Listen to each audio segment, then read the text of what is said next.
गौरी पुत्र गणेश भगवान की जय। जय श्री कृष्णा, राधे राधे। बोलिए श्री कृष्ण बलराम जी की जय। मित्रों, आज भाद्रपद मास की षष्ठी तिथि है और आज ही के दिन हल छठ या हल षष्ठी का पवित्र त्योहार मनाया जाता है। आज का पावन दिन भगवान श्री कृष्ण जी के बड़े भाई बलराम जी को समर्पित होता है। हर छठ का व्रत रखने और इसकी व्रत कथा को सुनने से मनुष्यों के सभी जाने अनजाने में किए गए पाप कट जाते हैं और सभी मनोकामनाएं पूरी होती हैं तथा संतान की लंबी आयु के लिए ये व्रत रखा जाता है और भगवान के आशीर्वाद से संतान के जीवन पर आए सभी संकट दूर हो जाते हैं। तो आज मैं आपको सुना रहा हूँ हल छठ की बड़ी ही दुर्लभ 2 कथाएं। तो इन कथाओं को बड़ी ही श्रद्धा और प्रसन्न चित मन से पूरा अवश्य सुनिएगा। मथुरा के राजा कंस अपनी बहन देवकी को विवाह उपरांत विदा करने जा रहे थे तो आकाशवाणी हुई कि देवकी का 8वां गर्भ तेरी मृत्यु का कारण बनेगा। ये जानकर बहन बहनोई को कंस ने कारागार में डाल दिया और वसुदेव देवकी जी के 6 पुत्रों को एक एक कर कंस ने मार डाला। जब 7वें बच्चे के जन्म का समय नजदीक आया तो देवर्षि नारद जी वसुदेव देवकी जी से मिलने कारागार में पहुंचे और उनके दुख का कारण जानकर देवकी को हल षष्ठी देवी का व्रत रखने की सलाह दी। देवकी ने नारद जी से हल षष्ठी व्रत की महिमा व कथा पूछी तो नारद जी ने पुरातन कथा कहना प्रारंभ किया। नारद जी कहते हैं, उज्जैन नगरी में 2 सौतन रहती थीं। एक का नाम रेवती तथा दूसरी का नाम मानवती था। रेवती को कोई संतान नहीं थी, जबकि मानवती के 2 पुत्र थे। रेवती अपने सौत के बच्चों को देखकर हमेशा जलती रहती थी और उनके पुत्रों को मारने का जतन ढूंढती रहती थी। एक दिन उन्होंने मानवती को बुलाकर कहा कि बहन, आज तुम्हारे मायके से कुछ राहगीर मुझसे मिले थे। उन्होंने बताया कि तुम्हारे पिताजी बहुत बीमार हैं और वह तुम्हें देखना चाहते हैं। पिता की बीमारी को सुनकर मानवती दुखी हुई। रेवती कहने लगी कि बहन, तुम शीघ्र अपने पिता से मिलने चली जाओ। तुम्हारे आने तक मैं बच्चों का ध्यान रखूंगी। सौत की बात को सच मानकर अपने पुत्रों को रेवती के हाथों सुरक्षित देकर मानवती पिता से मिलने मायके चली गई। अब रेवती बच्चों को मारने का अच्छा मौका जानकर उन दोनों बच्चों को मारकर जंगल में फेंक आई। इधर मानवती जब मायके पहुंची तो पिता को स्वस्थ देखकर पिता से अपनी सौत की कही बातों को कह कुशल क्षेम पूछती है। अब मानवती के माता पिता को कोई अनहोनी का संदेह होने लगता है और पुत्री से जाने को कहते हैं, किंतु मानवती की माता कहती है कि पुत्री, आज हल षष्ठी माता का व्रत का दिन है, अतः तुम भी पुत्रों की दीर्घायु की कामना से ये व्रत करके आज की जगह कल चली जाना। माता की सलाह मान मानवती पुत्रों की स्वास्थ्य कामना से हल षष्ठी माता का व्रत धारण कर दूसरे दिन अपने घर जाने को निकलती है।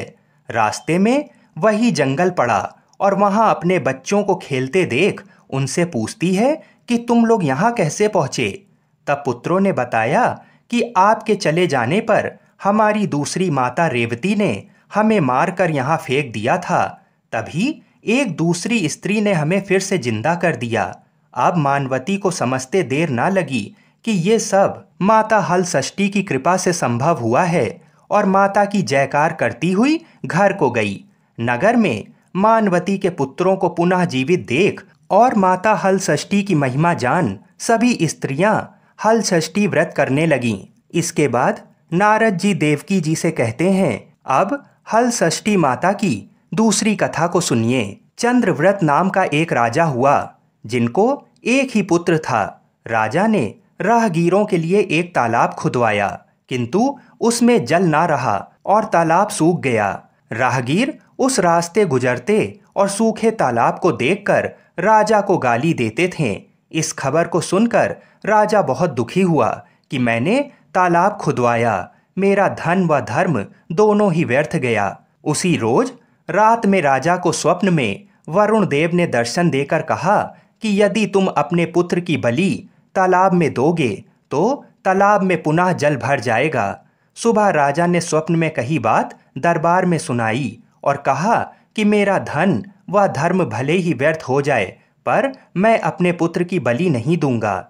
ये बात एक दिन राजकुमार तक पहुंची तो वह सोचने लगा कि यदि मेरी बलि से तालाब में पानी आ जाए तो लोगों का भला होगा। ये सोचकर राजकुमार अपनी बलि देने तालाब में बैठ गया। अब वह तालाब पानी से लबालब भर गया। जल के जीव जंतुओं से तालाब परिपूर्ण हो गया। इकलौते पुत्र की बलि हो जाने से राजा दुखी होकर वन को चला गया। वहां 5 स्त्रियां व्रत कर रही थीं, जिसे देखकर राजा ने कहा कि आप कौन सा व्रत और क्यों कर रही हो। राजा के पूछने पर स्त्रियों ने हल षष्ठी व्रत की संपूर्ण विधि विधान बताई। उसे सुनकर राजा वापस नगर को गया और अपनी रानी के साथ उस व्रत को किया।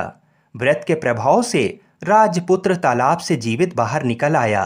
राजा परिवार सहित हल षष्ठी माता के जय जयकार करते हुआ सुखपूर्वक निवास करने लगा। इसके बाद नारद जी देवकी से हल षष्ठी व्रत की और कथा कहना प्रारंभ करते हैं। दक्षिण में एक सुंदर नगर था। वहां एक बनिया अपनी भार्या के साथ रहता था। दोनों पति पत्नी स्वभाव से बहुत अच्छे व संस्कारी थे। बनिया की पत्नी गर्भवती होकर संतान को जन्म देती थी, किंतु दुर्भाग्यवश उनकी संतान कुछ समय बाद ही मर जाती थी। इस प्रकार एक एक करके बनिया की पत्नी की 6 संतानें मृत्यु को प्राप्त हुईं। इस कारण दोनों पति पत्नी बहुत दुखी होकर मरने के उद्देश्य लेकर घर से वन की ओर चले गए। वहां जंगल में एक साधु से उनकी भेंट हुई तो उन्होंने साधु से अपनी व्यथा कह सुनाई। साधु ने ध्यान लगाकर देखा कि बनिया के संतान कहाँ हैं। साधु ध्यान में यम, कुबेर, वरुण, इंद्र आदि लोक में ढूंढा, किंतु जब वहां बनिया के बच्चे नहीं दिखे तो साधु ब्रह्मलोक को गए। वहां साधु ने बनिया के सारे संतानों को देखकर उन्हें अपने माता पिता के पास लौटने का आग्रह किया। बच्चों ने वापस लौटने से मना करते हुए कहा कि मुनिवर, इससे पूर्व हम कई बार जन्म ले चुके हैं। हम किस किस माता पिता को याद रखकर उनके पास जाएं? हम जन्म, मृत्यु और गर्भ के चक्कर से अब मुक्त हो गए हैं, अतः अब हम नहीं जाना चाहते। तब साधु ने उन्हीं बच्चों से बनिया को दीर्घजीवी संतान प्राप्ति का उपाय पूछा। उन आत्माओं ने कहा कि यदि बनिया और उनकी पत्नी माता हल षष्ठी का व्रत रख पूजन कथा श्रवण करें, अपने पुत्र को व्रत उपरांत जल से भीगा कपड़ा लगाएं तो उनका वह बालक दीर्घजीवी होगा। उन आत्माओं से इस प्रकार सुन साधु ध्यान से वापस आकर बनिया से हल षष्ठी व्रत कथा नियम आदि को बताया। साधु से इस विधि विधान को सुन दोनों पति पत्नी घर को गए। समय उपरांत जब हल षष्ठी व्रत का दिन आया तो उन्होंने व्रत रखा व संतान प्राप्ति का वर मांगा। माता हल षष्ठी की कृपा से अब बनिया की पत्नी गर्भवती हुई और एक सुंदर संतान को जन्म देती है। अगले व्रत पर उन्होंने साधु के बताए अनुसार अपने पुत्र को जल से भीगा कपड़ा लगाया और हल षष्ठी माता की कृपा से अब उनकी संतान दीर्घ आयु को प्राप्त हुई। बनिया का परिवार प्रसन्नता पूर्वक जीवन यापन करने लगा। बोलिए हल षष्ठी माता की जय। आइए अब मनोकामनाओं की पूर्ति करने वाली हल षष्ठी की दूसरी कथा को सुनते हैं। एक बार राजा युधिष्ठिर ने भगवान श्री कृष्ण जी से बहुत ही दुखी भाव से कहा, हे देवकी नंदन, सुभद्रा अपने पुत्र अभिमन्यु की मृत्यु से बहुत ही दुखी हैं। वह अभिमन्यु की पत्नी उत्तरा के गर्भ की संतान भी ब्रह्मास्त्र के तेज से धीमे धीमे दग्ध हो रही है, क्योंकि दुष्ट अश्वत्थामा ने गर्भ को निस्तेज कर दिया है। द्रौपदी भी अपने 5 पुत्रों के मारे जाने से अत्यंत दुखी है। अतः आप इस महादुख से निकलने का कोई उपाय बताइए। तब भगवान श्री कृष्ण जी ने कहा, मैं तुम्हें हल छठ व्रत की महिमा बताता हूँ। ये व्रत जो भाद्रपद की कृष्ण पक्ष की षष्ठी पर भगवान शिव, पार्वती, गणेश व स्वामी कार्तिकेय की विधि विधान द्वारा पूजन पुत्र पौत्र की अल्पायु व शोक के महादुख से मुक्ति प्रदाता है। श्री कृष्ण जी राजा युधिष्ठिर को इस व्रत की कथा बताते हैं। पूर्व काल में सुभद्र नाम का राजा था, जिनकी रानी का नाम सुवर्णा था। राजा रानी को एक हस्ती नामक पुत्र था। एक बार राजपुत्र हस्ती धाय माँ के साथ गंगा जी स्नान करने गया। बाल स्वभाववश हस्ती जल में खेलने लगा।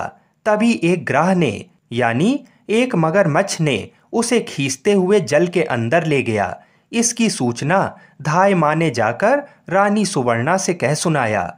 इस पर रानी ने क्रोधवश धाय के पुत्र को धधकते हुए आग में डाल दिया। पुत्र शोक से व्याकुल धाय माता निर्जन वन को चली गईं और वन में एक सुनसान मंदिर के पास रहने लगीं। वन में सूखा धान्य, महुआ आदि जो मिलता उसे खाती और मंदिर में विराजित शिव पार्वती गणेश जी का पूजन कर दिन भर व्यतीत करने लगीं। इधर नगर में एक अद्भुत घटना घटित हुई। धाय माँ का पुत्र आग की भट्टी से जीवित निकल आया और खेलने लगा। ये खबर पूरे नगर में फैलते हुए राजा रानी के पास पहुंची तो उन्होंने इस घटना के विषय में पुरोहितों से पूछा। तभी सौभाग्य से वहां दुर्वासा ऋषि पहुंचे।